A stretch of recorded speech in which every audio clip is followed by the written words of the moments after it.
which we stand today as the traditional home of the Coast Salish and Duwamish tribes and the traditional home of all tribes and bands within the Suquamish, Tulalip, Snoqualmie, and Muckleshoot nations. Since time immemorial, they have hunted, fished, gathered, and taken care of these lands. We recognize their invaluable contributions to our state, history, economy, and culture. We respect their sovereignty, their right to self-determination, and honor their sacred spiritual connection with the land and water. We'll strive to be honest about our past mistakes and trespasses and bring about a future that includes their people, stories, and voices to form a more just and equitable society. Thank you. Thank you so much. Appreciate that, Hunter. Next on our agenda is to review our Robert's Rules refresher. I've included the link in our call to meeting, our meeting guidelines and norms, which that we ask every meeting to be respectful, assume best intent, and to really be curious and to be respectful of both the time and those that you may want to address if it is a matter, a motion versus a person. So we just want to keep our meetings running smoothly and with the camaraderie that we've all built with King County Democrats. So thank you. We're moving to our consent agenda. And this is both to adopt our agenda, which has been included and updated. And I'm going to go ahead and put the link into the chat, and also the March minutes, which was also a link sent out that I want to make sure that everyone has access to. So I'm going to go ahead and put those in chat right now. And just going to pop this in. Thank you.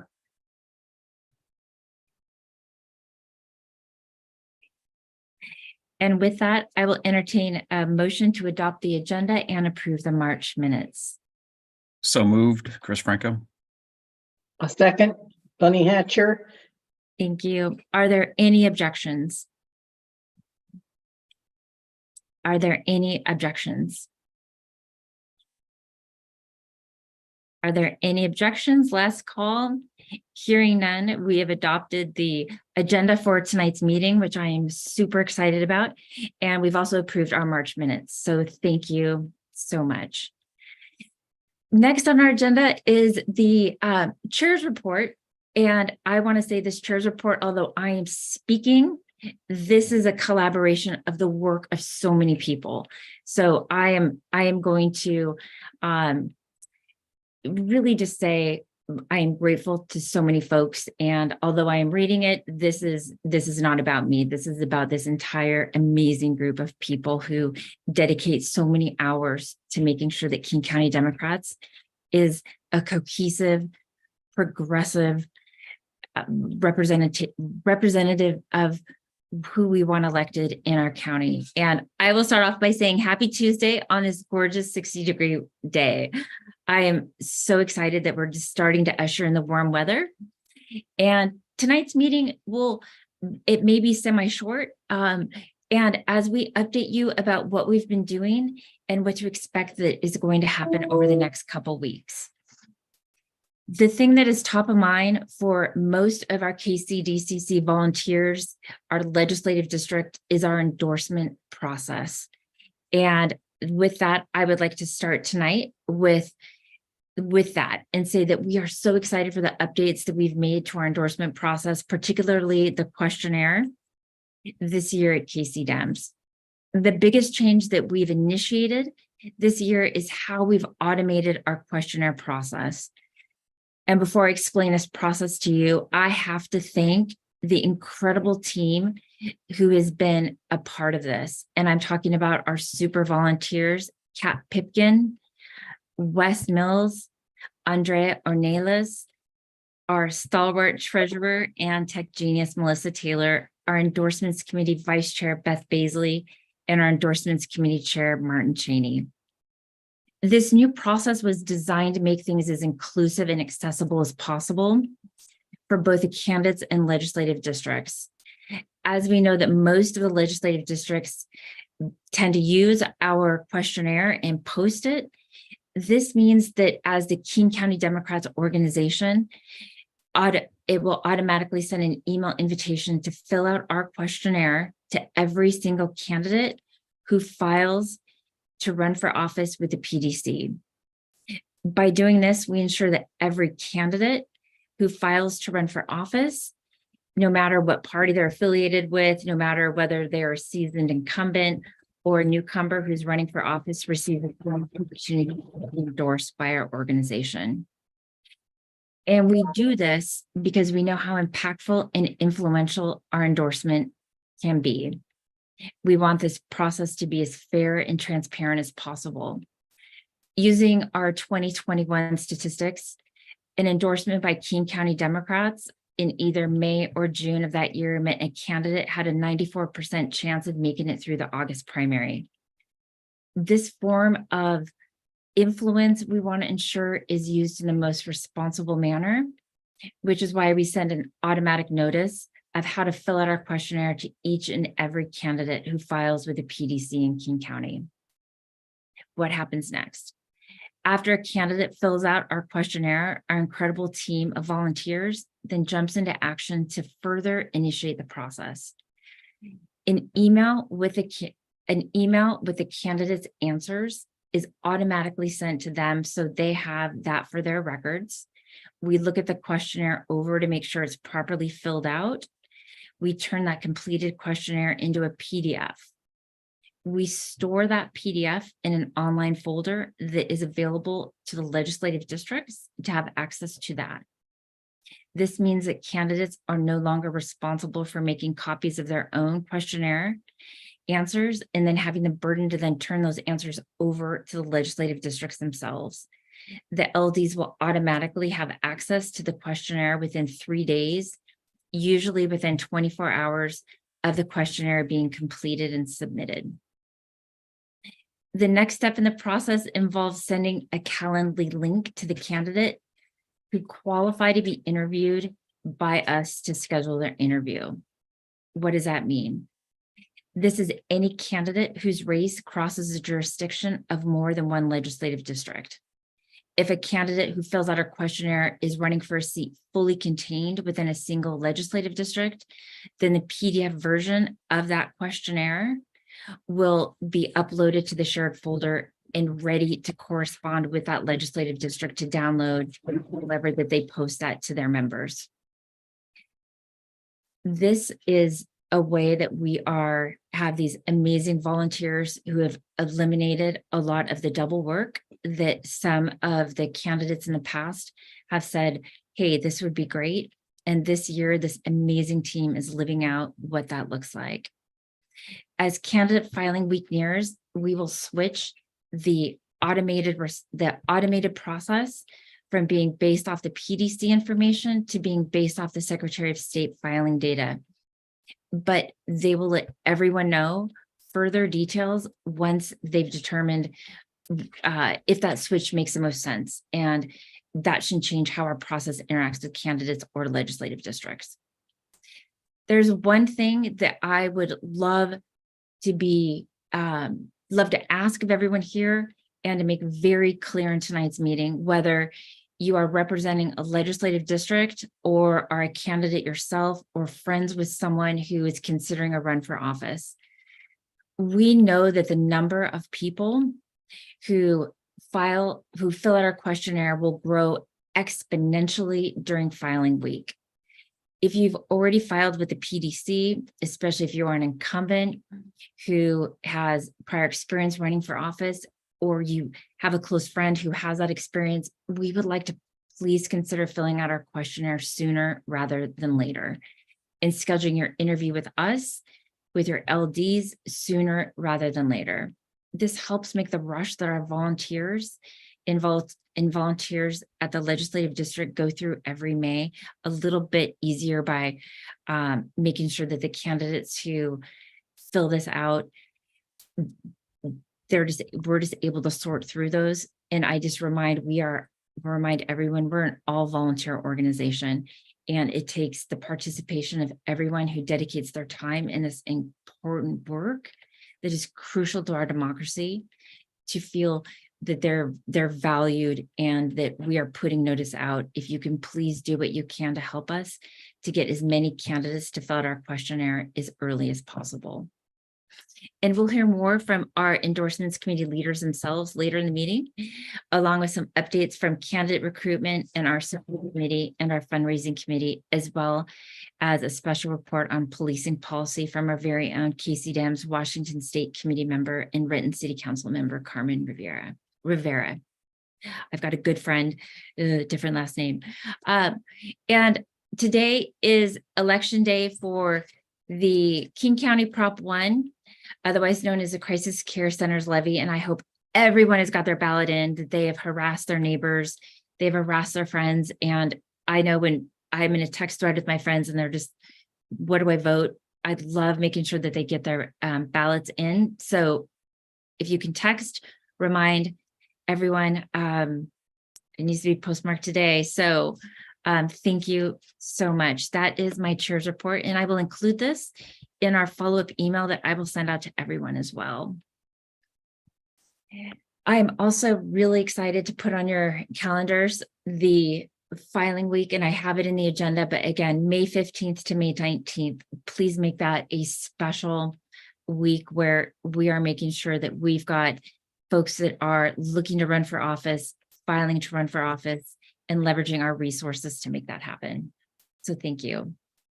We won't have an election update on the crisis care centers until after 8:15, but I just want to make sure that everyone, if you're able just to remind a few neighbors, today is election day. Next on our agenda is we've got an amazing guest speaker. We have a guest speaker from the 46th Legislative District who is going to give a presentation tonight. And this is on trans rights, what's happening nationally and what we can do. I would like everyone to please give your full attention, your curiosity to Bryce, as we are able to be educated and also what we can do. And I will ask Bryce afterwards for questions, a few Q&A, if Bryce, you're open to that. And with that, I will share my spotlight. Bryce, thank you so much and welcome. We appreciate your advocacy. We appreciate you taking time in education. And do you need to be made co-host for this presentation? Yes, please. That'd be awesome. Thank you. And yeah, thank you everybody for having me. Thank you for taking the time to listen to what I have to say and just kind of get an update on the political landscape for trans people in the United States right now. Have I been made co-host already? Let me check. Yep. Okay. I can share my screen. Can everybody see it? Yes. Thank you. Excellent. Awesome. All right. So just some quick content warnings before I get into it. Obviously, we're going to be talking about queerphobia in this presentation, but I'll also bring up mental illness, self-harm, suicide, and mentions but not descriptions of genitalia. So if anything is getting to be bothersome for people or too much, just speak up and I can stop or talk around it. So what I'm hoping to do today is expand everybody's awareness of trans people and the challenges that we face as a demographic, help people recognize anti-trans rhetoric and give ways to constructively react to it, and provide methods for people to support our vulnerable community locally. So tonight I'm going to introduce myself, define some terms and transitional ideas for understanding contemporary gender issues, present statistics on the trans population, give an overview on legislative attacks we're facing across the United States, help provide ways of inoculating against anti-trans rhetoric, provide means for fighting back, and also suggest a resource. So yeah, my name is Erica Bryce Canatelli. People call me Bryce. I, she, her pronouns. I came out in 2021. And have been going through medical transition since July 2021. So this is still relatively new to me, but it takes over your life pretty fast sometimes. And yeah, transitioning saved my life. Before I came out, I was suffering from extreme depression, anxiety, self-loathing, suicidal ideation. I performed self-harm and was a victim of substance abuse. Transitioning hasn't solved all of my problems, but it has certainly helped immensely with solving them. I can say for sure that I wouldn't be here today without the safety I've had to transition socially and the access I've had to gender affirming medical care. And my story is so far from unique. Most of the trans people that I know have gone through similar experiences, especially if they're transitioning later in life. Later being relative to youth transitions. So establishing some terms and foundational ideas. I'm going to use the term queer a lot. That's an umbrella term that we use for non-cis, non-binary, heterosexual and or intersex individuals. So it's going to encompass a broad range of experiences. Gender and gender identity define somebody's inner conception of themselves. It's unrelated from the sexual or bodily characteristics that someone presents at birth. And I'm also going to use the term gender to describe what a lot of people consider a trans person's gender identity. And the specificity there is just that, yes, I identify as a woman, but more importantly than that, I am a woman. And more of us are kind of trying to assert that, like, my gender is woman versus gender assigned at birth that I'll get to. Gender expression is how somebody presents their gender. And that can vary from how that gender has traditionally presented or how we feel it should. And sexuality is to whom and how somebody feels attraction. That is also an aspect of somebody's identity that might be related to, but is otherwise separate from their gender or their gender expression.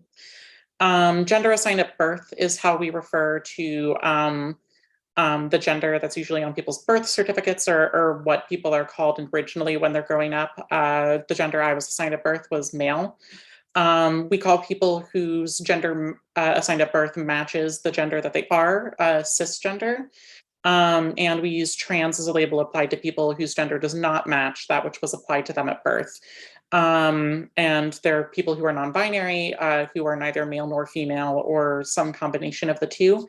Many of them don't consider themselves trans. Some do. For the purpose of this presentation, trans is an umbrella term encompassing all non-cis people and as a political identity, but some non-binary people don't want to call themselves trans.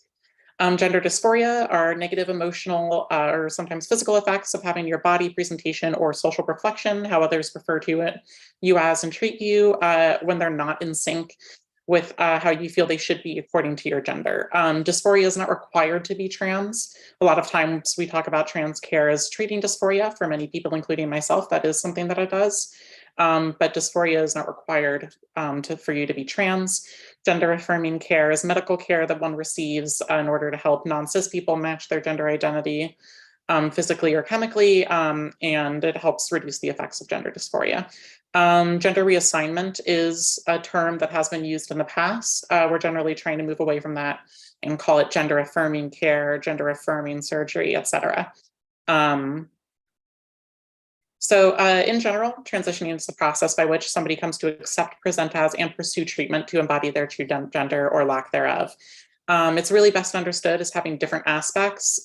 We transition internally or on a personal level, socially with others, and physically with medical transition.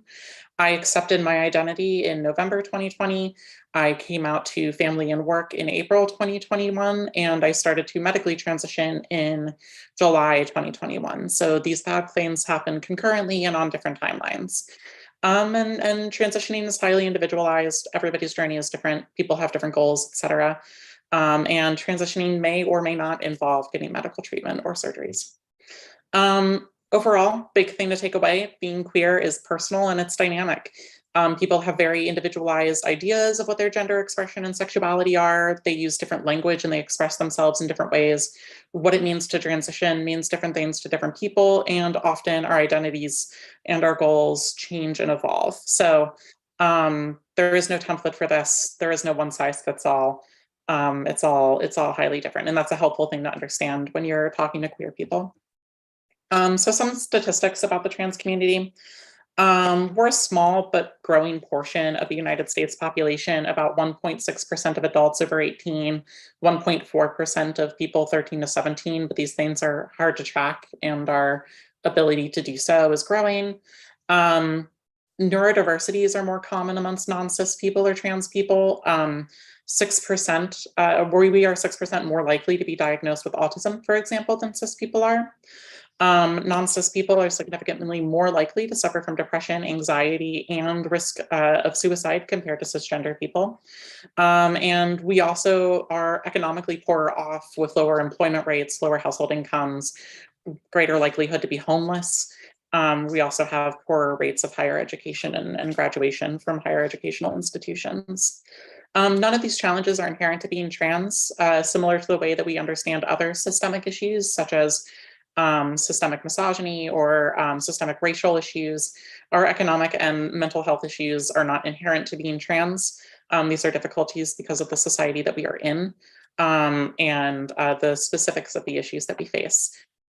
So we are a vulnerable community. We need to secure our rights and protections as fast as we can so we can be better equipped to thrive. But our vulnerabilities are not inherent to our genders. Legislative attacks. So these have been in headlines a lot. This part really sucked to cover. I'm going to be real. And it's kind of hard to deal with every day. I just want y'all to consider for a little bit what it would be like to wake up every morning and read about people banning your right to get called by your own name, your right to use the bathroom that you feel the most comfortable in, to wear the clothes that you like, to sing in public, to get access to essential medical care that you need to be comfortable or survive, and even to give health care to your child that would significantly lower their risk of suicide. But the reality, this is the daily reality if you're trans in America. I check Twitter because I like to be informed and hear from different voices locally. And in doing so, I read daily about attacks, legislatives in statewide legislations, more local municipalities, school boards, and even national bills. It is a lot. So I say this just to emphasize, which I'm going to do over and over again, the immediate need that we need for support, but also just that when you're dealing with trans activists, sometimes we might come across harshly, sometimes we might seem overly emotional or angry, and that's because we have very good reason to. It's because we're tired, we're upset, we're scared, because we read about this stuff every single day. So in the last few weeks since I talked to Carrie about doing this talk, for example, we've seen Missouri's Attorney General essentially ban all gender-affirming care, even for adults, because there are very thin requirements that you have, or very large requirements that you have to meet in order to get gender-affirming care there, starting, I believe, end of this week. Florida passed a flurry of anti-trans legislation threatening doctors with jail time for treating youth, removing private insurance coverage for trans care, bathroom bans, obviously, and threatening orgs that host drag events, which has caused some organizations to cancel their pride performances. Snide comment, but this has been going on while portions of their state are underwater or suffering from the effects of being so. And also notably, Montana has silenced its only transgender representative for speaking on bills that would write trans identities out of legislation and ban gender affirming care for trans youth. And this is by no means a comprehensive list of what's happened in the last 2 weeks alone. As we see state legislators who have shorter sessions, we're going to be seeing a lot more bans and restrictions passed over the next few weeks. And it's a lot. It's happening all the time. Typically, we see a lot of bans that focus on youth care specifically, so blocking puberty blockers for youth, whether teachers can refer to students as their chosen name or proper pronouns, or letting students dress in a way that fits their gender. Requirements that teachers report trans students' status to parents, regardless of the child's safety. If parents were to know, bans on teachers' ability to discuss queer topics at all, students using the bathroom they feel comfortable in, ban on students playing on sports teams. We also see punishments for parents for providing gender-affirming care to their children, to the point that some parents can lose their right to parent children if they support their gender identity, and heavy restrictions or bans on adult access to gender-affirming care, and bans on drag, which are also becoming headlines. Big picture here, generally these things start with childcare, and that's how they're able to increase the proliferation of anti-trans rhetoric, which I'll get to, and give themselves a foundation to then pass adult care bans. These things rarely stop with just restrictions surrounding younger kids, kids under 18. It always evolves and it always steps up. There are a lot of bad actors when it comes to anti-trans legislation. Some of them are groups that have been around for a while. Some of them are more recently. Moms for Liberty is a more recent one. There are parental rights groups that has chapters in various states. They introduce and speak for anti-trans legislation, and they mainly target school board elections in order to ban material, both recognizing America's history of racism and any queer material. And then, of course, you have the American College of Pediatricians. The American Association of Pediatricians is the actual leading organization for pediatricians in this country. The American College of Pediatricians is not a legitimate medical organization. It's an offshoot that some queerphobic pediatricians joined in order to share anti-trans and anti-LGBTQ misinformation. And their work is off-cited by Republicans, even though it is usually not supported by the larger scientific community. And then the other one I want to highlight is the Family Research Council. They've been around since the 80s, but they are a hugely backed anti-queer advocacy group. Both American College of Pediatrics and the Family Research Council have been considered extremist hate groups by the Southern Poverty Law Center. And yet their work is still widely accepted and referenced by Republican legislators. These attacks are happening all over the country. They're happening at scales big and small. And they're happening even in safe states. Every year they grow in number, grow in frequency, and grow in their severity. This started with bathroom bans in elementary schools. That was just a few years ago. Those were the headlines. And now we're seeing states ban essentially gender affirming care for adults. This continues to escalate really quickly. And as I'll get into it, it can even happen in Washington. This is a map of states that pass the most restrictive anti-trans laws, and then organizes states by their risk factor for eventually passing those anti-trans laws. As you can see, the middle of the country is heavily anti-trans or at risk of being so. There are a few states that are currently high risk that the person who organizes these is considering at risk for passing the worst anti-trans legislation. I want to note that this includes states that border Washington, that are close to the PNW, and just that the number of states passing this legislation is continuing to grow, creating a greater need for states like Washington to be sanctuary states for people fleeing from other places.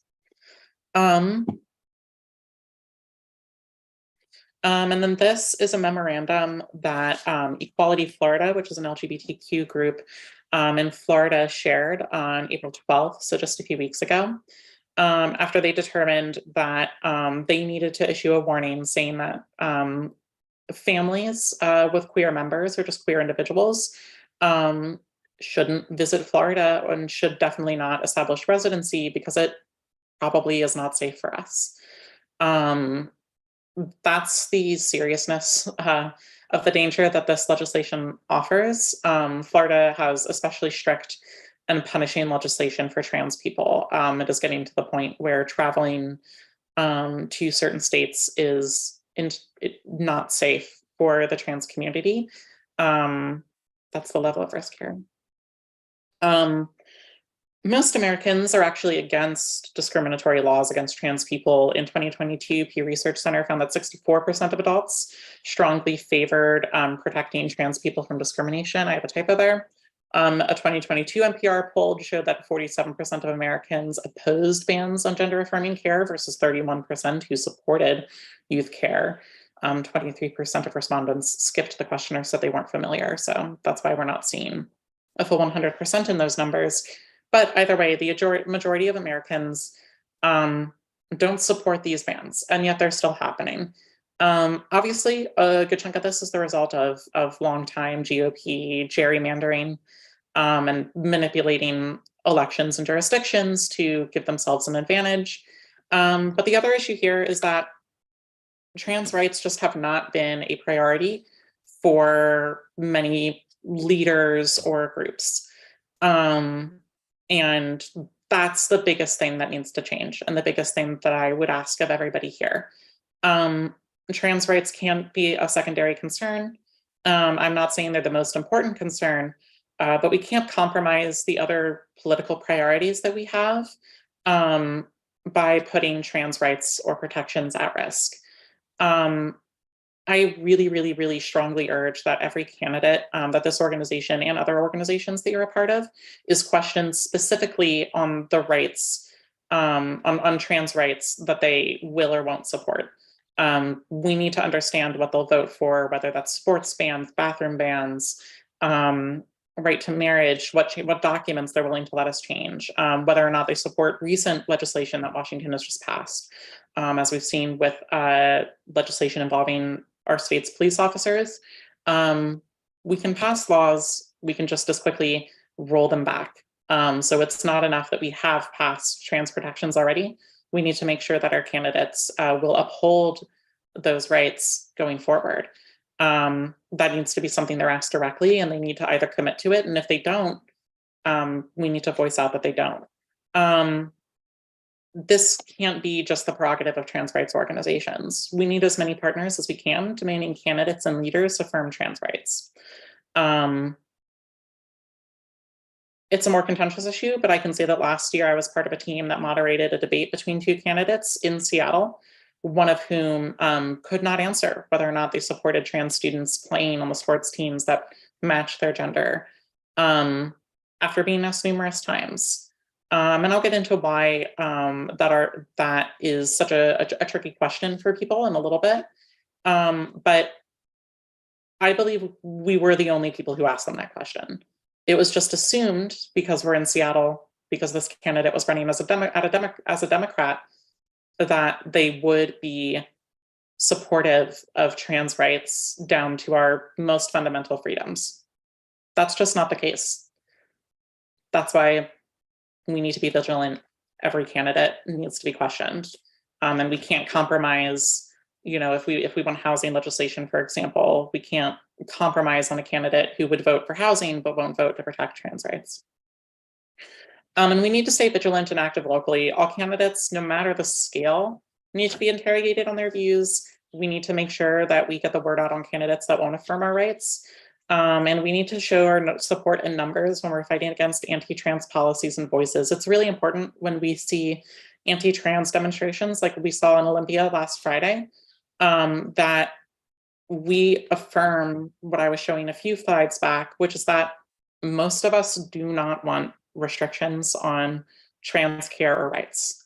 But it's easy for people to see a small number of angry voices if they are not next to a larger number of supportive voices. Your presence makes a huge difference in showing our leaders that support for trans rights is overwhelmingly larger than people who are against our rights. And that is really going to help us secure votes when we need it most, especially when it happens nationally. This legislation is fueled by anti-trans rhetoric, which has only continued to grow.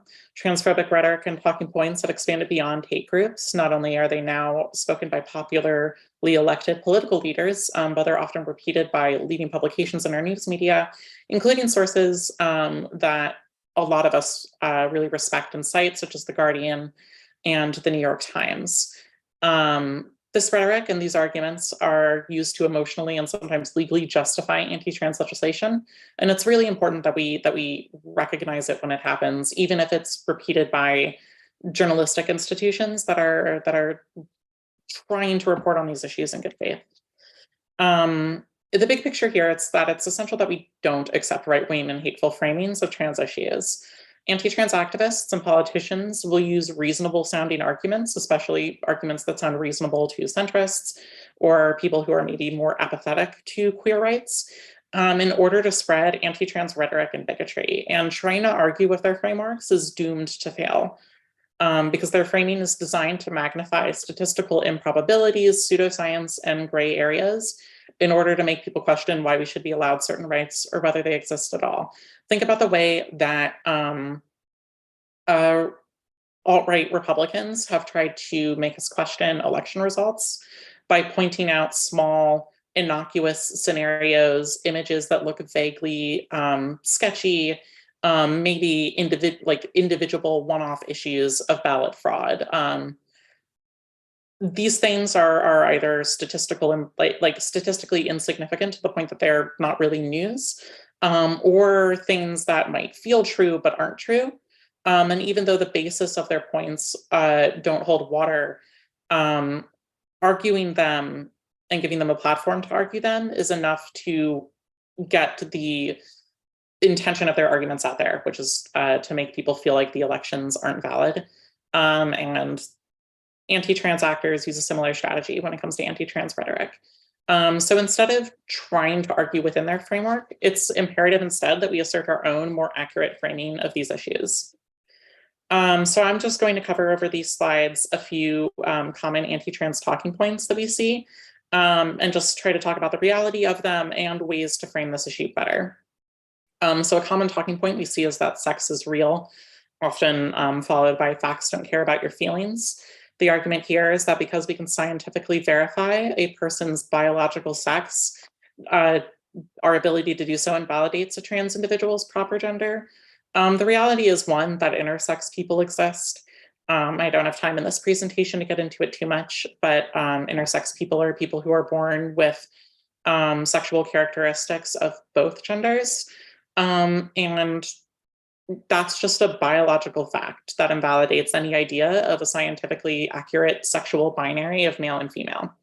There are people born outside of that spectrum, or in between, depending on how you're visualizing it. Also, trans people aren't arguing that they have a different sex. Sex and gender are not correlated. I'm not about to argue that I don't have a Y chromosome. I do. I need to be checked for prostate cancer. I am not afraid of that medical reality. That's not what I'm arguing when I say that I'm a woman. So sex is irrelevant to trans legal issues. A person's sex does not determine their gender or gender expression. Defining people by sexual characteristics is a scientific, legal, and logistical nightmare. The best example I have are jurisdictions that are trying to implement genital inspections for kids' sports. A legal mess, a safety mess, entirely a mess. There's a reason why we don't use sexual characteristics to classify people most of the time. It is irrelevant to these discussions. We also hear a lot about how trans care mutilates children. The argument is that trans affirming care for minors is mutilating them and permanently harmful. The reality is that no child receives medical gender affirming care before they hit puberty. When they do, they take something called puberty blockers, which essentially prevent the onset of puberty for children. There are no harmful or long-term effects from taking them. Once you stop, your body will begin puberty based on the hormones that it receives. These treatments are also given to cis children who suffer from precocious puberty. So this is a practice that we've been using beyond trans care, and it has no long-term harmful no long-term side effects whatsoever, really, let alone harmful ones. And a better framing for this is just not receiving gender affirming care is incredibly harmful to children. One study showed, and I'm sorry if I didn't put the citation there, that for trans kids who are forced to undergo the wrong puberty, 40% committed self-harm, 52% committed suicide, and 17% had attempted it. That's almost 1/5 of trans kids. Taking puberty blockers is a harmless way to prevent that kind of self-harm and suicide and suicide attempts. So it is, yeah, that is a much better framing than trying to argue that it doesn't mutilate. Trans people in sports. The argument here is that trans women have some kind of genetic or physical advantage over cis women in sports, shouldn't be allowed to compete with them. The reality is that there are so few examples of this, close to none, and even fewer examples of cis women losing to trans women, let alone losing championships or scholarships. A common example that anti-trans activists will bring up is Leah Thomas, who was a trans woman swimmer. Often cited with incorrect data. Her swim time actually went down when she started competing as a woman, and she has never held a record. You can see that her pre-transition 500-meter time was 4:18. After she started competing with women, her time actually went up to 4:34, which is relatively consistent with its relationship with the female and male records in that category. So Leah Thomas is a name, if you pay attention to these arguments, that you hear a lot. Leah Thomas just kind of falls into the same place in terms of scoring that she did before she started competing with women. So a better framing here is really just that we don't exclude women with above average heights or greater muscle mass than average from competing with other women. There aren't examples of people transitioning in order to achieve sports. That's not just that it's a statistically insignificant piece of data. There are zero examples of this happening, and they have tried to find it, and there are zero examples of anybody transitioning in order to achieve in sports. This is a marginal issue that's not relevant to the majority of discussions surrounding trans legal issues. That said, it comes up a lot because it is the one that's most likely to convince centrist or left-leaning people. And it creates an opening for anti-trans voices to argue for reasons why trans people's genders should not be accepted legally or socially. Because it's one that focuses a lot on genetics and things separate from gender. But trans people in sports is being used as a wedge issue, and it's really something that we should not engage with, other than to assert that trans people should play with the team that matches their gender, and otherwise ignore it for discussions where it's not relevant.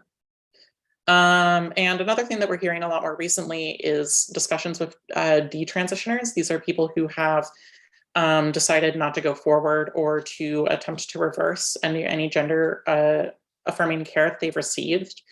The argument that anti-trans activists bring up a lot is that because some people regret their gender affirming care, we shouldn't allow children or adults to receive it.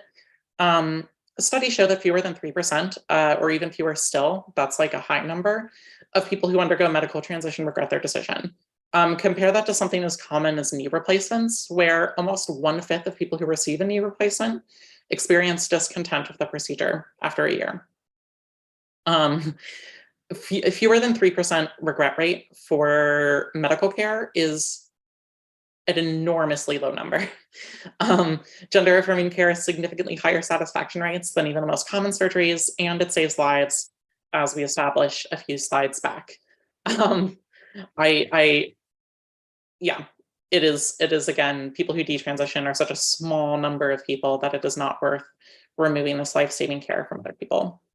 And again, I want to insist that I'm not bringing these up to equip y'all to better debate anti-trans voices. I want to highlight this quote from Hannah Pfeiffer, who wrote in The Nation that she finds herself thinking about the words from Toni Morrison, who talked about racism being a distraction from the real work of surviving under white supremacy. Anti-trans arguments often do the same. Trans people are forced to explain ourselves over and over, to constantly justify our existence over and over. It wastes our time, it wastes our energy, and it ultimately doesn't help us. What we need is political support shown in numbers, shown in volunteers, shown in donations, and ultimately shown in votes by legislators. There's only so much arguing you can do with someone who's decided that your identity is not valid, that the genitalia that you're born with should decide the rest of your life. Most people have already decided. So I'm not saying that we shouldn't try to convince people who can be convinced. I'm just saying there is little to be gained from arguing from voices who have already made their case. So fighting back, just to kind of summarize things, stay active in local races. I know that's not a problem for this group here, not by a long shot. But when you are doing that, make trans issues a priority for you, ask people who say they want to run what they're ready to vote on, what kind of support they're ready to give this community. Make sure you're on the lookout when you see an uncontested school board race, that candidate is not somebody who is going to vouch for policies that discriminate against trans people. Recognize the dangerous anti-trans, I ask you to recognize dangerous anti-trans arguments and misinformation and assert more accurate framings. Again, not necessarily to debate, but if somebody is maybe talking about them, just like bring up the better framing. You don't have to talk about it anymore, but just put this idea in their head that these very small facts that they're hung up on pale in comparison to the larger good that trans care provides us. And also I ask that you get involved with local trans rights organizations to build long-term connections with the trans community locally. If I go way back to this diagram here, there's a lot going on nationally, and there are a lot of people fighting for that, and that's awesome. But one thing that we can do locally is really set up Washington to be a place where trans people are safe, where we have rights that are very difficult to be taken away from us, and just in general can be a welcoming environment to trans people who are fleeing from these other states, because that's not a concern for the future, that's a concern right now, is trans people coming here in order to survive. A personal example, my girlfriend currently lives in North Dakota and is trying to make her way here faster than originally planned, because North Dakota is imminently going to enact a lot of anti-trans policies. So making local connections, strengthening ties individually and with the party as an organization with local trans organizations is going to go a huge way to keep us aware of where work is needed, where we need to fight against anti-trans candidates, what legislation would be helpful, what kind of mutual aid support we need, and help us make a better place for trans refugees. And I want to highlight the Gender Justice League. They are a local organization that runs a shelter for trans people who need safety, housing and financial assistance program for trans people who need help securing a place to live. They work tirelessly on community advocacy and even one-on-one advocacy to help trans people find the care that they need. They run Trans Pride Seattle, which is an awesome event that happens every year. And they do a lot more. They really do essential work for this community in the greater Seattle area and in Washington as a whole. They are always in need of volunteers. And if you don't have time, they are always in need of sustainers and people to donate. And I want to highlight them because it's timely. I really, really, really want to urge everybody who can to join their State of Trans Legislation Town Hall this Thursday, April 27th at 5 p.m. It's held over Zoom. So anybody can go. You don't really even have to participate. You can have it on and listen to it like a podcast. But they're going to be talking about legislative progress they made this session, because there is honestly a lot to be excited about in Washington State, and implications for gender affirming and reproductive care in Washington State and beyond. That would be an awesome way, if you are motivated to try to get more involved, to hear where we need work done and where they will be focused on over the next year. So yeah, thank you all so much for letting me get this opportunity to talk. I could do so for so much longer, but yeah, I try to keep it relatively brief and go over things. I have time for questions if people have them. Thank you Yeah. so much. I just want to say I am so grateful and honored to have you tonight educating us in a very transparent way, Yeah. in a way that I out in the world would not get. And as chair of this organization, I am grateful and thank you. Thank you. Thank you so much. I would love to take some, are you open to a couple questions? Yeah, totally. That would be amazing. So if you could use under your reactions tab, the raised hand button, and I will call on you. And if we have any questions, that would be, this is the time. I will open the floor.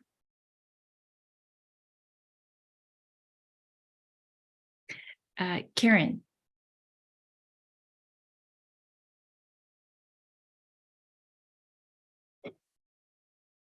Karen? Yes, I'm there. I'm here. Okay, great. So it's about baby sex being assigned at birth and Mhm. how often it's like, I mean, a high percentage of babies are born that are, it's indeterminate really what they are. They just decide. Yeah. And often we'll do surgical care to make them match a What is- standard. Yes. Yeah. I know there were Particular. twins born, and one of the twins, his penis was severed when they were doing the breasts, basically, Yeah. but doesn't. And so they just told his parents to raise him as a girl, which he never was and never felt like a girl or anything. And I thank you for stepping forward and doing this, and for speaking for young people. Thank you. Thank you. And thanks for listening. You're very courageous. Thank you. Thanks. Thank you, Karen. Dawn and then Tyler. Dawn Bennett of the 33rd. Very good presentation. I'm wondering, with the takeover of so many major hospitals by Catholic organizations, are there variations among our local hospitals on gender care? That I'm a little less familiar with. Honestly, I think that I'd have to look into that. I imagine we face similar challenges to reproductive care in that regard. But I actually don't know the specifics. What I can say, which is maybe related to your question, is that a lot of surgical teams and things like laser hair removal and stuff like that, there are really long queues, really long waiting times for those things because the number of providers are really limited. And I could see where that maybe is exacerbated by the number of mergers of secular hospitals with religiously based hospital networks. So that's something that I'll honestly have to look into further because, yeah. Thank you. Thank you. The chair of the 36th, Tyler Crone. Thank you so much. I am so thankful that we've had this conversation tonight. Carrie and Bryce, thank you for bringing it up. I want to start by first answering the last question from Dawn. The merger and the Catholic takeover of our hospital system has made it such that most LGBTQ leaders that I know have moved to different hospital systems and make sure their providers are not associated with any of the Catholic owned hospitals. So just to say, I don't have the minutia and the detail of how it is impacting care, but I know that those who are informed have moved their care providers. So to close out that piece, the piece that I just wanted to put a line under as the parent of a transgender child who is now 17, and she has been on her journey since she was 2, that the issues you bring forward about that this is a life and death issue is critical. I know that I only have a thriving 17-year-old today because we were able to secure care, because I was able to get connected to activists. And so I just hope that all of us in this body can think about how we are raising this politically, how we are champions and how we are allies, because the scenario facing youth is as dire, if not more so, and parental ability to provide life-saving care is being restricted. And the other element to just put on the radar as we deepen our political work in this area and think about how Washington State will lead and ensure that it remains safe and respects the ability and the right of people like my daughter to exist, is that it looks that the pattern I'm seeing is not only is this rollback of rights legislatively is creating this furor around a culture war, but it is also the playbook of limiting the types of care and the types of tools that one can access. For example, the puberty blocker that my daughter had access to when she was in 5th grade is no longer available on the market as a generic. And so families who pursue that option would have to pay something like $12,000 out of pocket. My family would not have been in the position to provide, to pay that type of expense then. And when you have a little kid, you need that time to care for them on their journey and to understand where you're going. So just to flag that up, as well as not only is it a rollback of rights, but there is that, as we've seen from the abortion access playbook, a rollback of services as well. So thank you all so much for having this conversation. And thank you so much, Bryce, for educating us and for being such an incredible champion. Yeah, thank you. Thank you so much. We have Alexander, and then Sophia, and then Judy. So Alexander.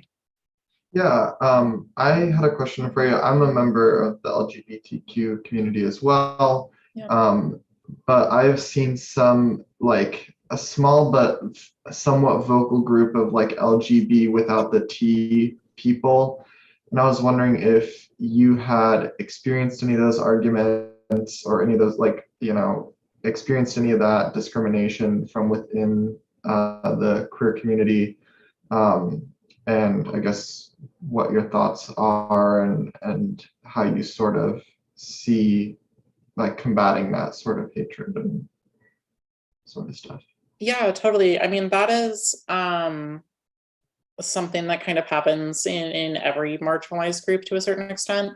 The calculation that some people make that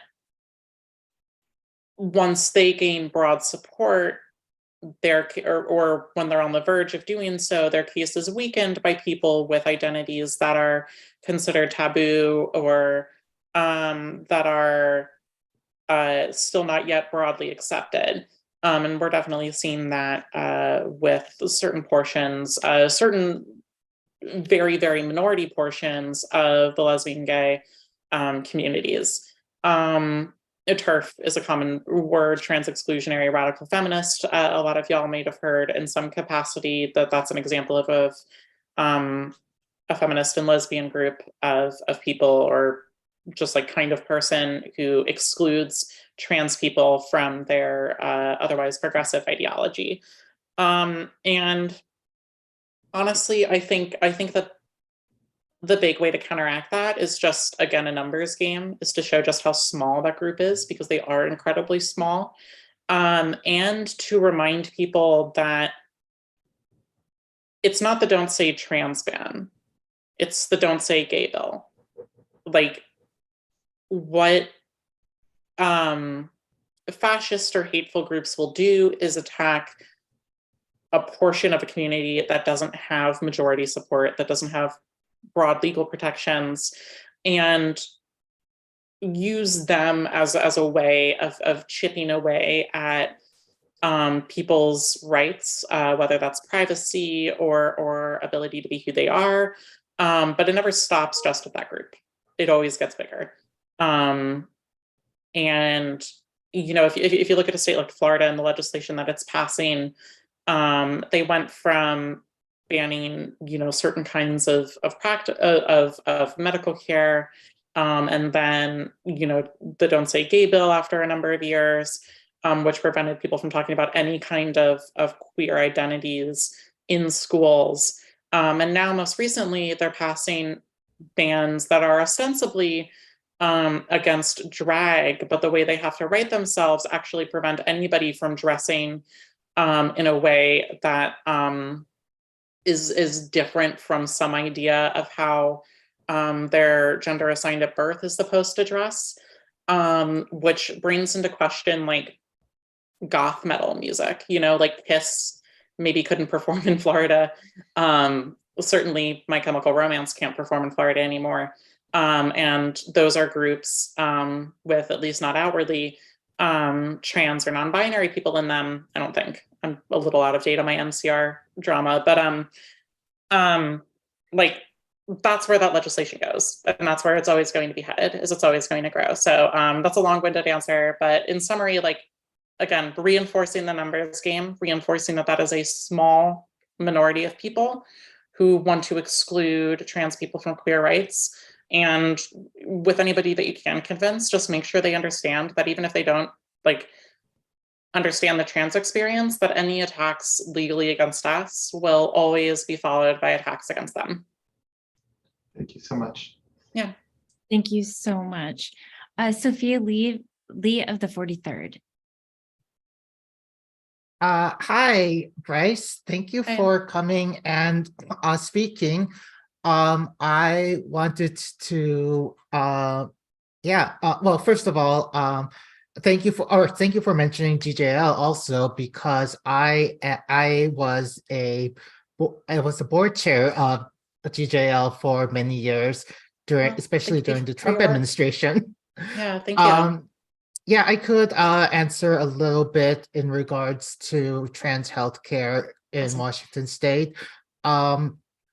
So at the very least, we have passed legislation that forces that requires health insurance companies to cover gender affirming care in Washington State.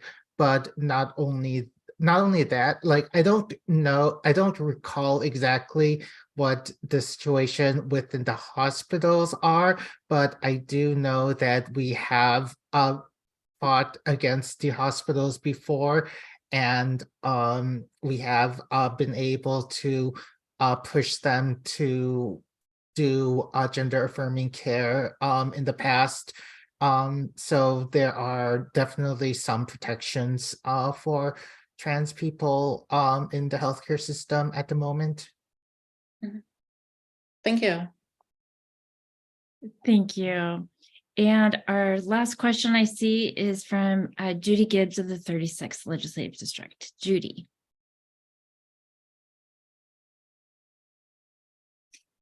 And I think you're on mute. I'm gonna hit that. Thank you. Thank you. Yeah, I'm sorry. And I also need to start the video, I guess. I would like to say in the way of healthcare that there is a doctor in this town, Linda Gromko, who specializes in transgender care, and she has written 2 books on it. And I'm very familiar with the books because I index both of them. I'm a book indexer. Oh, amazing. And in her most recent book had to do with, well, the first book is a puberty book for as she said when she wrote it, there are tons of there are puberty books out for straight people, cis people, whatever you call them, but there wasn't one out for people with other orientations. So some years back she wrote one. And the title is Where's My Book?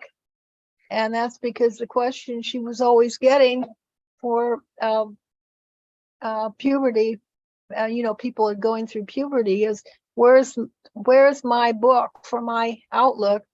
And then the second one has to do with transgender care itself. Gender affirming surgeries, includes gender affirming surgeries. I don't have I indexed the book a couple years ago, and I don't have the title right at the tip of my fingertips, but I could get it for you. But basically, it's because where's my book? Yeah, thank you, Bryce. Yes, where's my book? That's the first one, and I indexed it. The last one has to do with the surgeries. It actually it includes more intermediate steps for people who don't want to go through the surgery. And then the final step is on the various kinds of surgery that are available. And as I say, I indexed it.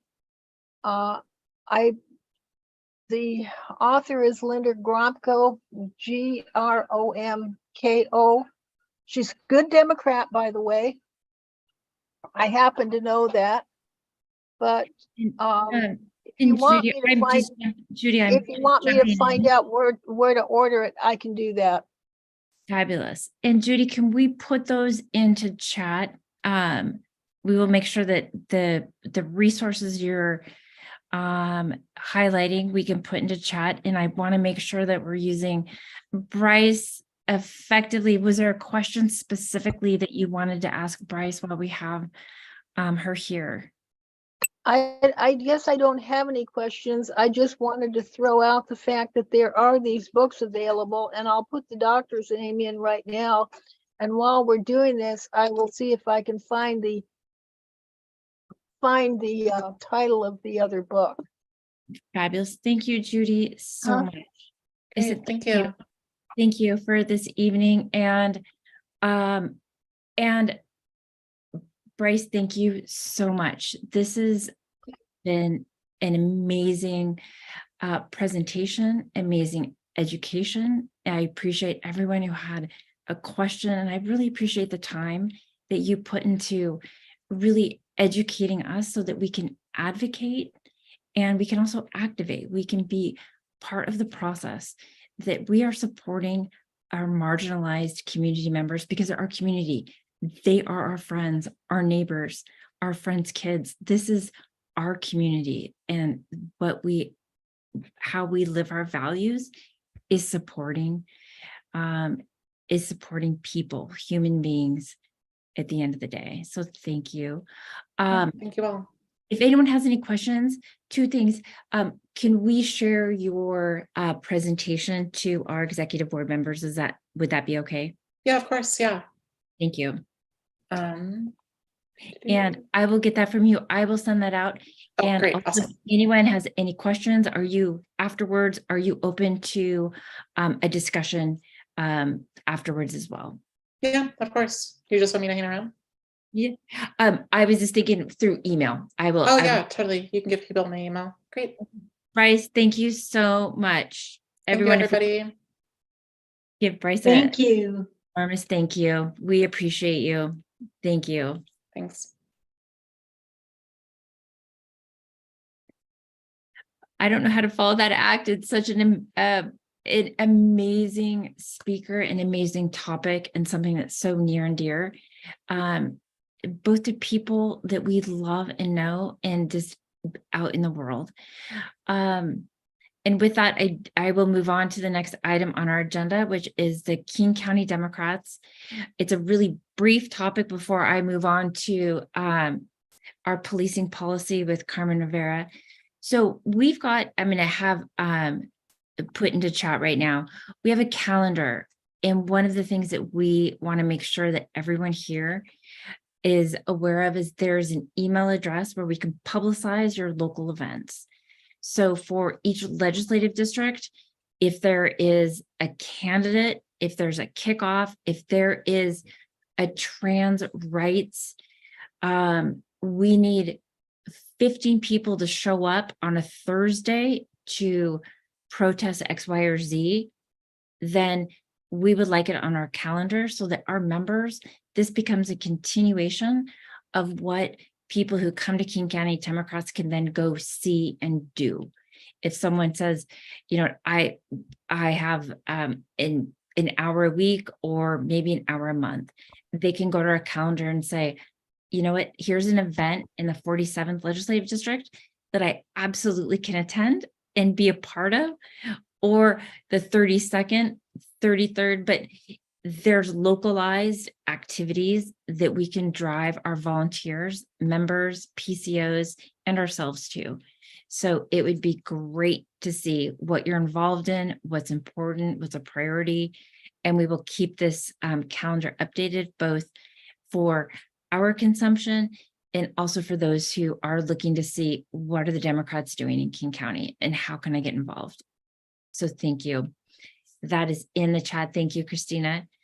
We will also send this out in our follow-up email, but please make sure that your second vice chair, your people, your folks who are doing communications and doing events, that we are using the calendar at KCDEMS appropriately. So thank you so much. Are there any questions on the calendar? Terry Gallagher.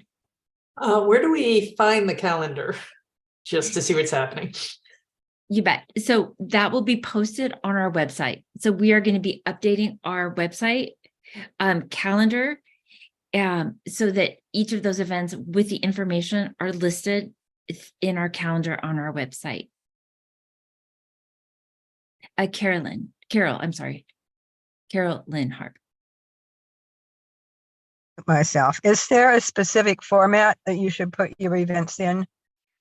Just type them up, and we've got an amazing Christina Beverlin, who is a jack of all trades, is able to upload those into our calendar. So just send it over. Just like a regular email. Just an email, correct? Okay, thank you. Thank you.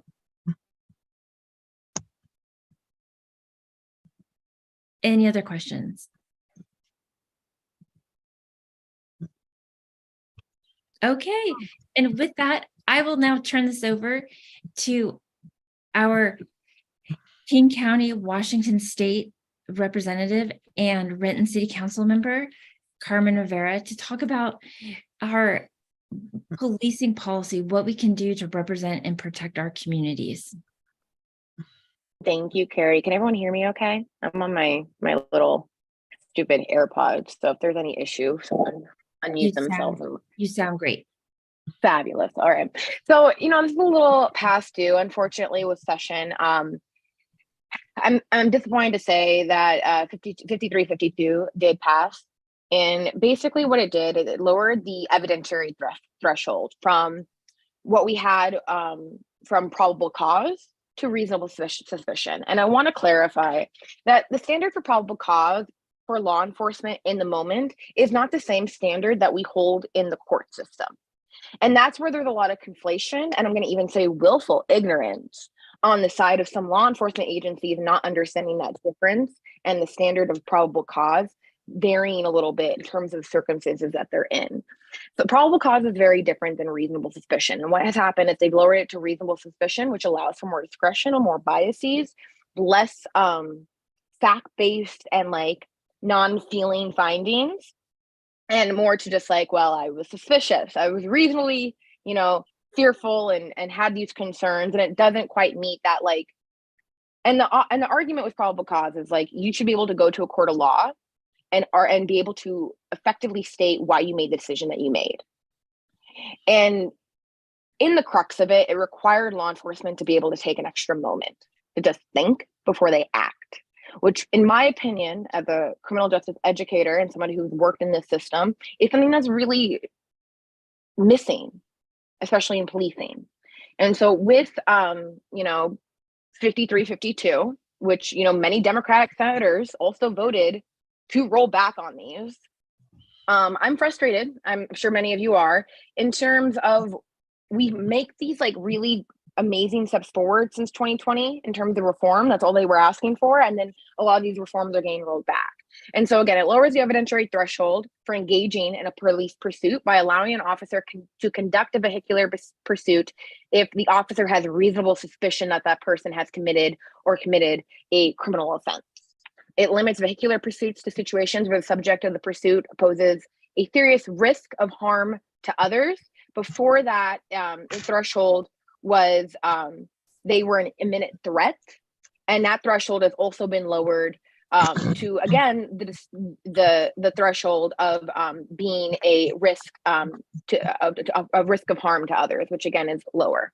It modifies certain vehicular pursuit requirements related to supervisory oversight. Before you had to get supervisory approval, and establishes new requirements related to direct communication with specific entities, development of plan at the end of the vehicular pursuit, and pursuing officers training certification.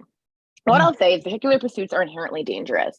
We have a lot of mixed data in terms of their effectiveness, and objectively, I can say their effectiveness does not outweigh their harm and the potential damage. And what we saw at the legislature is a lot of people make really egregious correlations with increase in vehicular accidents, increase in vehicular deaths, vehicular and other things, and attributing that to this role to the vehicular pursuit legislation when, again, correlation is not causation.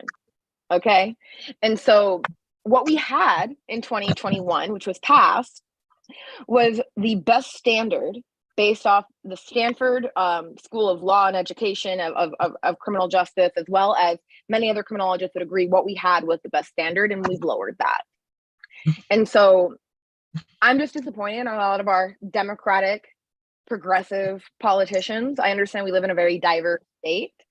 And when it comes down to it, this is about valuing people's lives over property. That really is what it is. And what I will say is it does allow, you know, it still says you have to have it's limited for only certain crimes. So still it has to be a violent offense, a sex offense, an escape, a DUI, vehicular assault, domestic violence, assault in the first, second, or third, or fourth degree offenses. So thankfully, they're not engaging in pursuits for nonviolent offenses. But again, if they deem you to be an imminent, if they deem you to be a threat to yourself or others, then we get into that gray area of discretion where they can still, based off of, you know, the processes are going to be put into place based off when they're going to be required to get approval or not, to pursue. And so I think, you know, when we are looking at being a progressive organization and taking King County to the next level, this type of legislation is incredibly harmful to that endeavor, because again, it's not changing the culture, which is what we need changed in policing specifically. Additionally, I'll add in criminal justice, we obviously are aware that the Blake decision, they didn't come up with a resolution to the Blake decision. And so I will share that there are calls basically on municipalities to pass their own legislation. Legislation around establishing possession as a gross misdemeanor. And at the city's discretion, if they are going to incarcerate or create diversion programs, is going to be decided upon at the city council level. So in every city that you're in, you're going to see, if a special session isn't called by the governor, you're going to see city council starting to address this issue in their cities, which is going to create inconsistencies between cities. But also, it sounds really nice to create a diversion program. I'm all for diversion programs, and we do not have the infrastructure to provide the social services required to say, okay, if you don't want to get arrested, you don't want this to go on your record, you need to enroll in a drug alcohol treatment program, but we don't know which one, and there are a 10-month waiting list. So that is going to be an area of contention. I can answer any questions in regards to any other criminal justice stuff. I have my computer here, I have my notes here, but those are the two things that I want to bring to all of your attention. I really would want everyone to look up who voted to roll back these reforms with Senate Bill 5352. And I think, you know, when we are looking at who we're going to be voting for next year, asking the really hard questions, if we value like people over property, or if we're just going to continue to listen to the cries of certain police guilds that don't want to have to change their tactics or their culture in any way. So open for questions.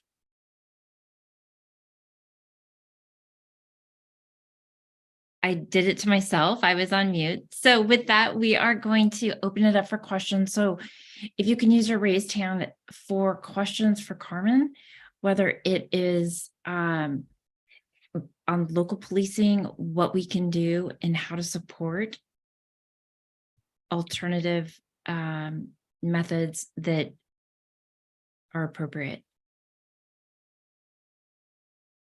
Or discussion, if anyone just has a comment. If you guys don't agree with me, if there's, I know Democrats are some of the most diverse political people. So like, there might be some of you who don't agree with anything I just said, and I think that's perfectly okay. We can have a really good conversation about it, I think, if that's something else that, if this isn't a priority for us, like, I'm receptive. I would love to hear. And would you be willing to also put your contact information in chat? So if folks they just want to think about it, they just want to take it offline, in a more private setting. I can't text a whole chat, unfortunately. I don't have that access to text a whole chat. I can only text I can only message Melissa, you, Chris, Yvette, and Christina, but you have my permission to share my cell phone number and email in the chat. Perfect. Thank you. Oh, Carmen, we just gave you permission. So sorry, we just didn't have you as a co-host, so you could pop that in there. That would be great. And thank you so much. Thank you for bringing this to our attention. Thank you for making sure that as taxpayers, as people who love our communities, our kids, our neighbors, our friends, that we're looking at policing in a way that everyone feels safe and secure, yet there's accountability. And I'll say, like, accountability isn't just for criminals. Accountability isn't just for the deviants and for the offenders. Accountability is supposed to be across the board. And we're not seeing that when it comes to certain law enforcement agencies and policing. And I don't think we're going to see it happen, but I would love to see qualified immunity get severely altered and reformed in certain ways, because I think that's a big part of the problem. Correct. That is the accountability that from Carrie Barnes. When I look at my family, my kids, my community, that is exactly who I am focused on. So I appreciate that. Carmen, thank you so much. Thank you, Carrie. And also, I just want to say, like, I don't want to also generalize. I also don't want to generalize all law enforcement. Here's the thing. I have a father who's a police officer for 38 years. We talked in depth about this legislation, and he even agrees with me. And we don't agree on a lot, I'll be honest with you. But he even agrees with me that this was a huge mistake and also a missed opportunity. Because rather than adapt, because we saw Redmond adapt. Redmond adapted really well with I call them like a Batmobile, like GPS trackers. But Redmond got the technology to shoot like a little GPS tracker onto the cars and to be able to track them that way. So what we did see before this rollbacks is police officers and agencies adapting. And unfortunately, with these rollbacks and the senators who chose to vote for this, that creativity, we're not going to see as much of that right now, because now they can just default, unfortunately. Thank you. Thank you, Carmen. No problem. Appreciate you. Anytime, y'all. And so next for our meeting, we have committee updates.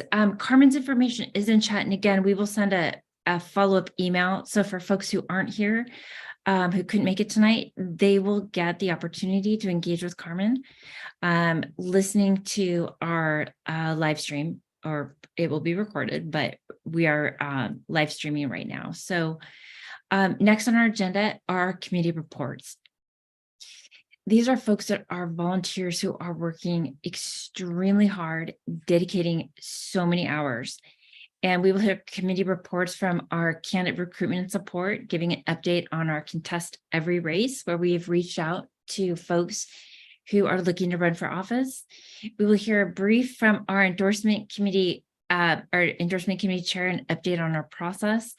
And then I will cover Mason Thompson, who is our fundraising committee chair, to give you an update on what we're doing around our fundraising.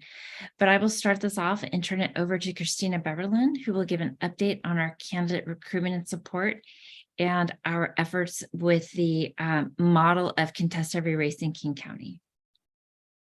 Thank you so much, Carrie. And thanks all of you for spending this gorgeous evening with us to do the work of democracy that is so important. So most of our work for the candidate recruitment committee for this election cycle comes from Contest Every Race data. And if you haven't heard me say this before, Contest Every Race is a nationwide program that uses data from Vote Builder to identify strong Dems and ask them if they would ever consider running for office. And for people who say yes or maybe, Contest Every Race sends that data to the state party. Now, this year, we are actually still using 2021 data because there was no budget to update to the 2023 data. This is not actually a bad thing because there were a whole bunch of people in 2021 who weren't quite ready to run for office then, but have been thinking about it for 2 years who have responded. So Carrie and I have spent the past couple of weeks text banking more than 3,000 interested people identified by Contest Every Race throughout the county. And I'm going to put a form in chat right now so that you can share this with whoever identifies as a Democrat and might be interested in running for office. This is the form that we are using. And tomorrow we will be sending out emails based on feedback that we have received from everyone who's filled out this form about the upcoming workshops that we will have to train people how to run for office. We're going to have 3 over the next couple of weeks, but then we'll continue to do them up until the filing deadline. And then we also have some really exciting workshops that we're going to do that are going to be run by elected officials that are going to teach candidates how to discuss the 2 most common topics that voters say they are concerned about, and that is housing and transportation. And anyone who has run for office or worked on a campaign or who is an elected official knows that oftentimes talking about housing and transportation with voters can be challenging. And we want to get our new candidates off on the best foot possible by, being able to let them hear from elected officials what their experience talking about those issues was like. So over the next day or so, you should see emails about that as well and about when those workshops will be. And then I will be convening our first committee meeting very soon so that we can talk about how to proceed with countywide strategy throughout the year, because recruiting candidates doesn't end with filing week. We're in crunch time right now, especially because we're a brand new leadership team and we're creating a brand new committee that didn't exist before. So Contest Every Race is where we are starting. But that's definitely not where we're ending. And we need to help each other. Legislative districts help each other and other organizations help each other come up with systems to identify and recruit potential candidates all year long, not just at crunch time. So I'll be convening our first meetings very soon, and we will figure out the best way to help each other throughout the year and for years to come. And then if anyone wants to join my committee, which is Candidate Recruitment and Support, that's the full title of the committee. So as soon as filing week ends and endorsements ends, then we'll jump on the support side of helping candidates. I'm going to put the volunteer form here in the chat as well. And I would love to have anyone who's interested or passionate about this. I have a lot of ideas for how to support candidates. And I cut my political teeth helping progressives in West Texas and moved to Georgia for a month during the first Senate runoffs. So I've really built my life around supporting candidates, especially in tough areas. So I'm really passionate about this. So even if candidate recruitment isn't quite your thing, but candidate support is, please fill out the volunteer form because I would love to have your help. Thank you so much, Christina. We appreciate you and thank you for putting those in our chat. Next on our committee update, we have the endorsement committee update on process. And I was going to call on Martin, our chair, if he could give just a brief overview of our endorsement committee process. So thank you, Martin. Well, thank you, Carrie. You did a great job detailing bunches of the new process this year. So thanks for that. Much more detail than I could really have gone into. So the endorsement committee has moved into the candidate interview phase, and we did 7 interviews on Saturday, the 22nd, and we have 6 more interviews scheduled for Sunday, April 30th. We expect the pace to pick up as the season progresses, and probably a whole lot more once filing week comes up. We are also booking, and we are opening additional dates for interviews as things fill up, because we don't want to have days of interviews where we only have a couple hours, or a couple interviews scattered here and there. Our interviews run at 30 minutes intervals. We work by asking a fixed set of questions based on the type of race that candidates are in. We are trying to run a process where we can do very clear comparisons between different candidates. So that's part of our process. We had a fantastic diversity and inclusion workshop on Saturday, April 15th with Lillian Hawkins, and we made some adjustments to our interviewing process based on that workshop. One of the most tangible things is that we decided to lengthen the amount of time that we give candidates to speak to our questions. Had to cut down the number of questions we ask as a result, but we felt that that was something that helps newer candidates be able to actually answer questions fully. And so we are inviting candidates to engage with us based on the PDC filings. As Carrie went over, a marvelous tool. I know that we are reaching out a huge number of candidates that way. Nevertheless, if you know candidates who should be seeking our endorsement, you should direct them to the King County Dems website, where it is really easy to find the link to the questionnaire. Thanks a lot to Christina and Kat Pipkin for getting that set up and making that easy to find. Our endorsement process does not allow early endorsements, but we expect to have a number of endorsements to bring forward at the May meeting. It's going to be a tight time crunch because the filing week ends on Friday and the King County meeting is the following Tuesday.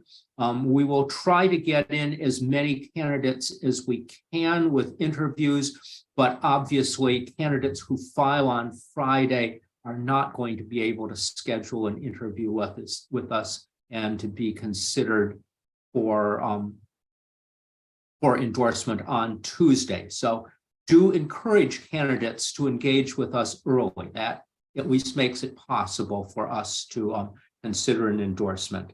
And we are not interviewing candidates in single legislative district jurisdictions. This is an important part of our process.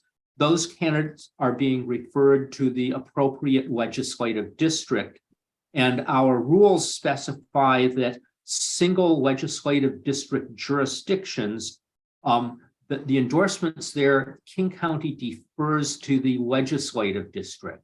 So if you know a candidate in such a district, get on your LD to get them considered, because those candidates will be brought forward as part of the endorsements that are up for consideration by King County, if we are aware of them in time. And we are working on our processes to make sure that we are aware of endorsements that the individual legislative districts are doing.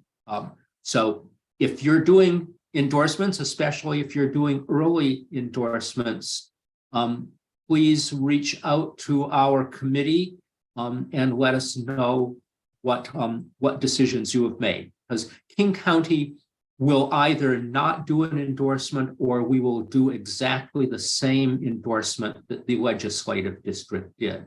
So, so just so people understand, we will not ever make an endorsement that conflicts with what a single LD jurisdiction's LD has done. Also, following the King County's rules about conflict of interests, we are requiring our committee members to complete a conflict of interest form before participating in any interviews. I would like to note that in general, the most likely way that committee members or anyone else can end up with a conflict of interest under our rules is if they are either a candidate or if they have endorsed a candidate. So people who have endorsed a candidate, we presume that you have a bias about that particular race. And those individuals, while we welcome their participation, generally are going to be asked to recuse themselves from that race and any race in that jurisdiction. So hopefully that's clear. Please ask questions if that's not. And I would just like to give a special shout out to Beth Baisley, Kat Pipkin, and Andrea Ornelas.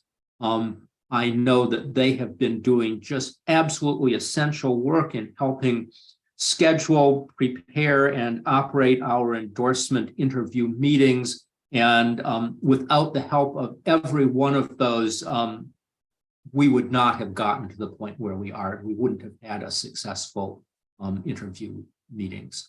So those are the points that I had to cover. If there's any questions, I'd be happy to answer them. Thank you. Are there any questions for Martin Cheney, Chair of the Endorsements Committee? You can use your raised hand.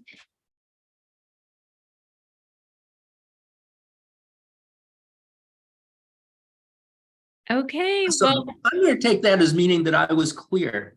I think so. Thank you, Martin, and thank you, Beth. Thank you, Kat. Thank you, all of you amazing volunteers.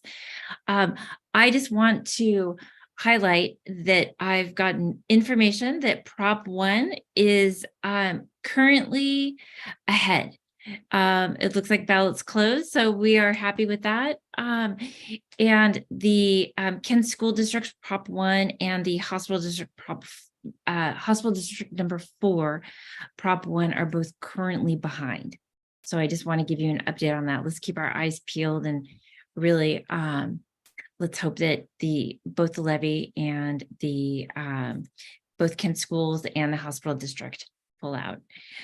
With the last committee update is our fundraising committee. So with that, it's a very brief update, but we are working on our summer fundraiser. What that will look like is pretty much we're going to replicate last year's, which is a barbecue, a pool party, and we will get sponsors. And we just really ask if this is our chance to really fund the priorities of the county, which is in organizing to get a staff member who is, as an all volunteer organization, we're looking at a full-time employee. We are also looking at how do we bring on organizers. We are asking the LDs and all of our donors, our members, to attend our summer fundraiser. It will be a lot of fun. If Mason was here, he would absolutely give it flourish, but right now we're looking at save the date for after the primary election this summer. So if there are electeds, if there are folks that we want to make sure their voice is also heard as part of the county, we are just targeting for after the primary election. So you will see lots of fundraising emails before then, but our big summer event, which we also had last year, which was over 100 folks, is still happening at the same time at the same location. So with that, this will also go into notes. And with that, I'm also going to introduce Paul Chapman, who is chair of the 43rd Legislative District. Paul is addressing some concerns to our executive board and requesting comment with the proposed Washington Dem Convention delegate allocation inequities. And I'm going to go ahead and put this form, if I can grab it into chat. I just need to move my mouse. Carrie, I have a updated one that I can put in. Oh, perfect. And there's an updated one in chat, so disregard mine. Paul has a new one. And Paul, I think you are co-host, so you can share your screen if you need to. Yeah, okay. And with that, I will turn it over to Paul Chapman. Thanks, Carrie. So as many of you may know, the Washington Democrats Rules Committee is working on an update for the rules for selecting delegates for the state convention, for the congressional district, and then for the national convention. So these are people who will represent our districts to the state convention, and then eventually we'll select the people who go to the national convention for the presidential nomination. The Rules Committee passed a change to how delegates are allocated across the LDs, and they've moved into what is, in my view, a radical non-democratic change, going from proportional representation to equal delegate count across all the LDs. And so that means that each LD will receive the same delegate count no matter how many Democrats are in that legislative district. And as a result, just as with the US Senate, this gives disproportionate voice to landmass rather than to people. We've got a very short amount of time in which to comment on this and work to get this fixed. There is a public comment period that is open until this Friday. The doc that I put in here has some talking points. It's got a link to the comment form, and I'll bring that all up in a second. So urgent thing is for you all to get the word out to your state committee members and to your membership to comment, use the public comment form to comment on this change. And the second thing is for your state committee members be aware of it so that at the upcoming state meeting in May 6th, I think it is, that they're prepared to vote accordingly on the rules that are brought forward. So let's see a little bit more about this. Currently, how we've operated in the past is that the delegates are allocated to legislative districts based upon a combination of voter registration and vote counts in a recent national and gubernatorial race. And so basically the more people who vote for Democrats for president and governor, the more in your legislative district, the more delegates you'll get to go to the state convention, which means you have your LD then has a larger voice in the state convention, which I think is appropriate. This change, by making it equal amongst all of them, removes the voice of the bulk of the party in Washington state.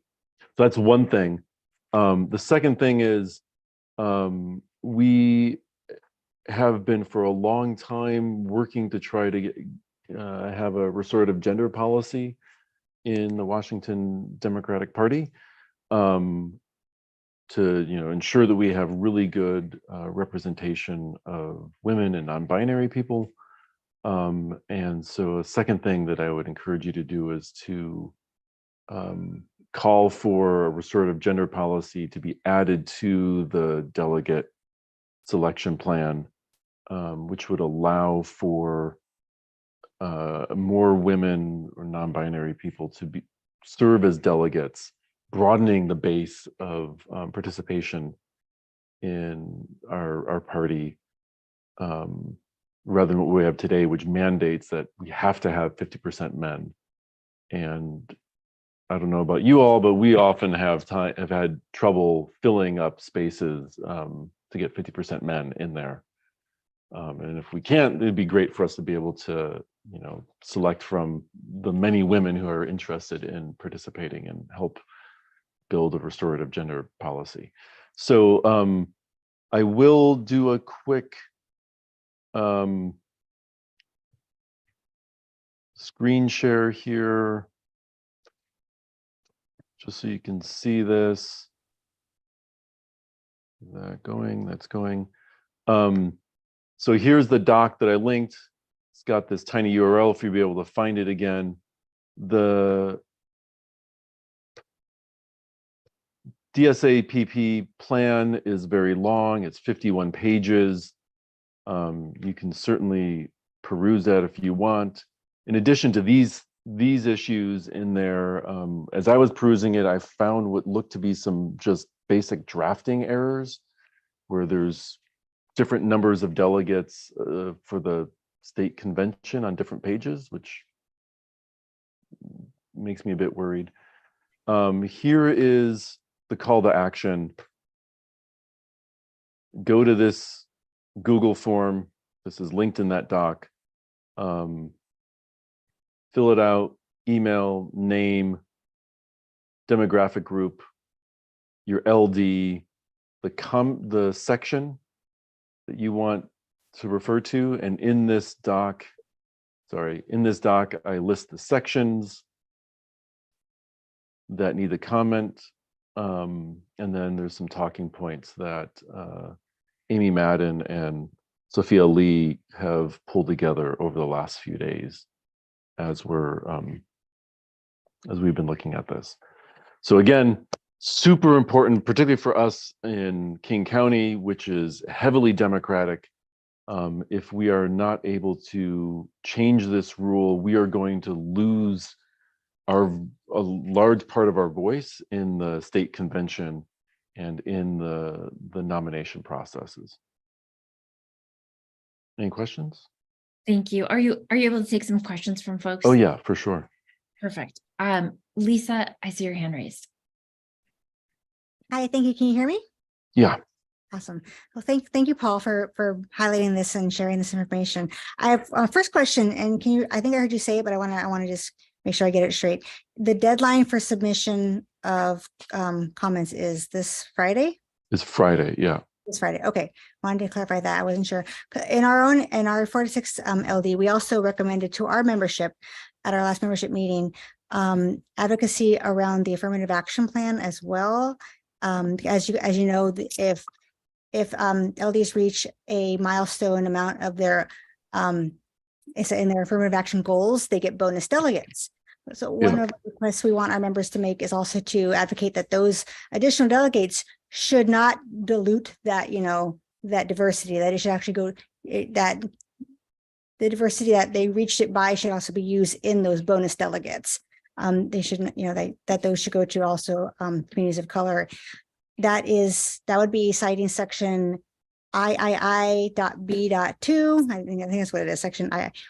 So I don't know, throwing something else in there, but that is one that we also were, again, advocating to our membership to email in about. You said there was II section, I think it's 3.B.2. B.2, yeah. It's on page 12 of that document that you have there. Okay.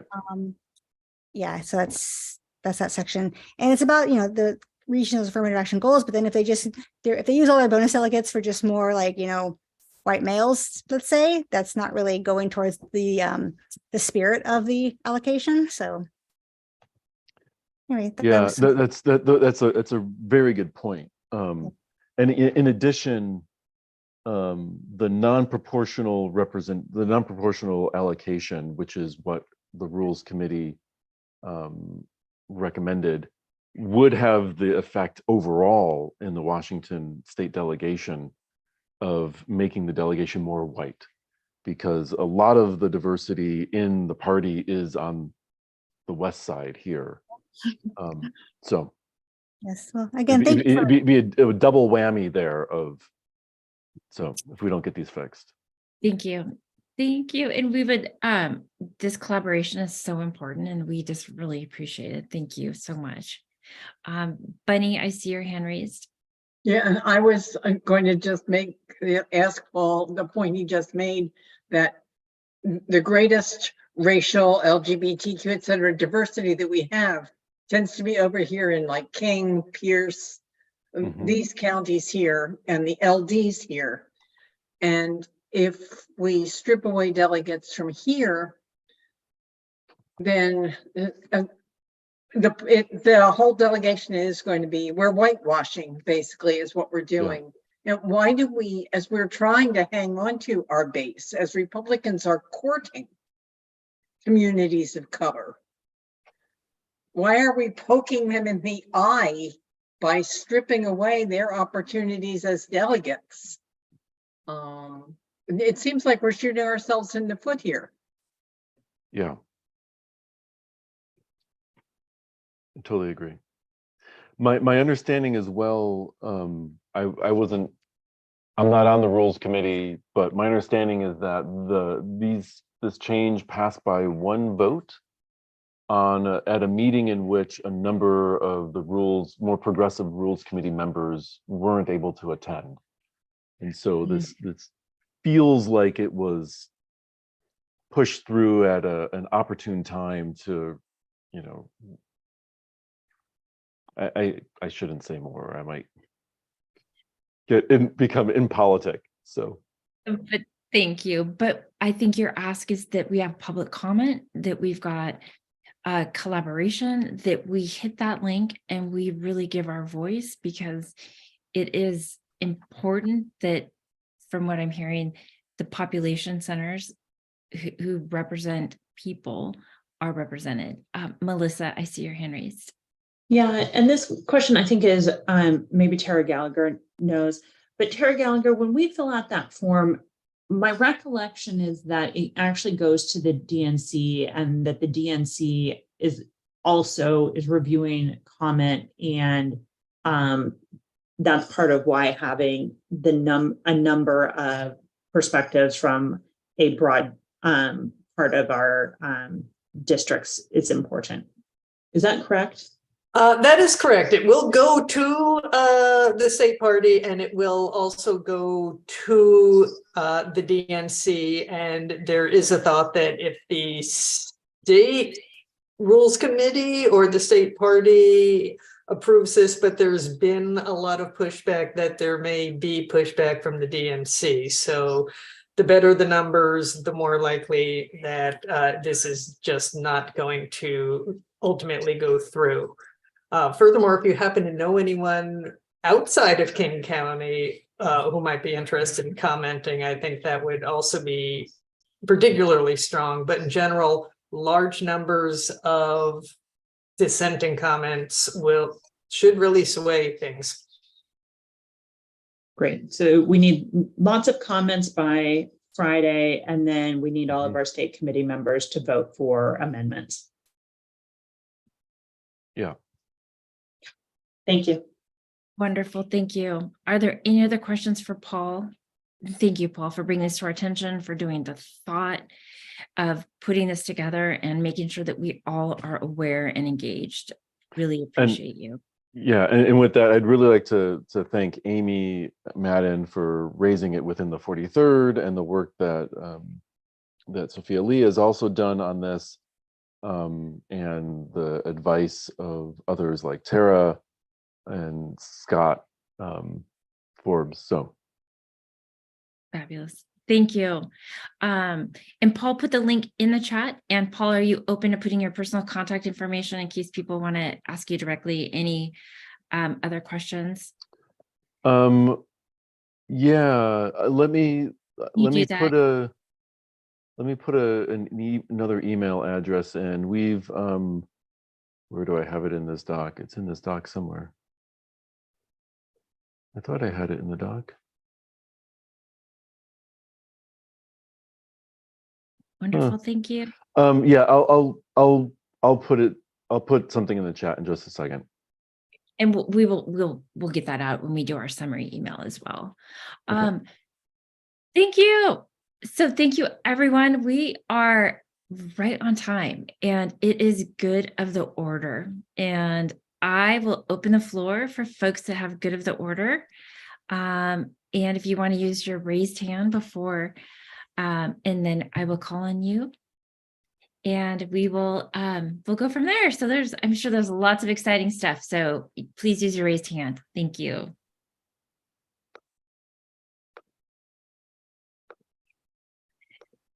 A little quiet.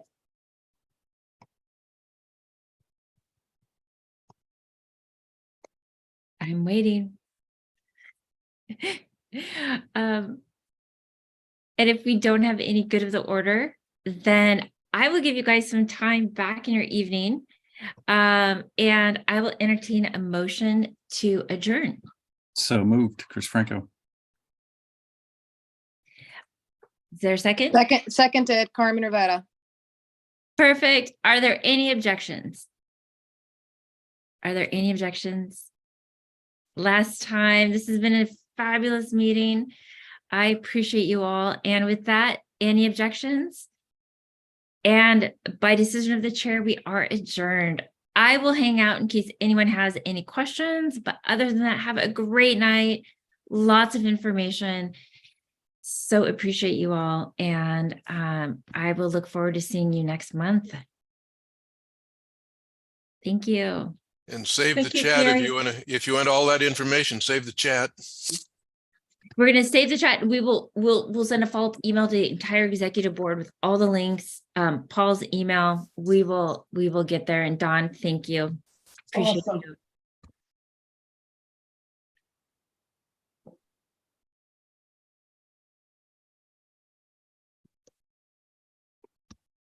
And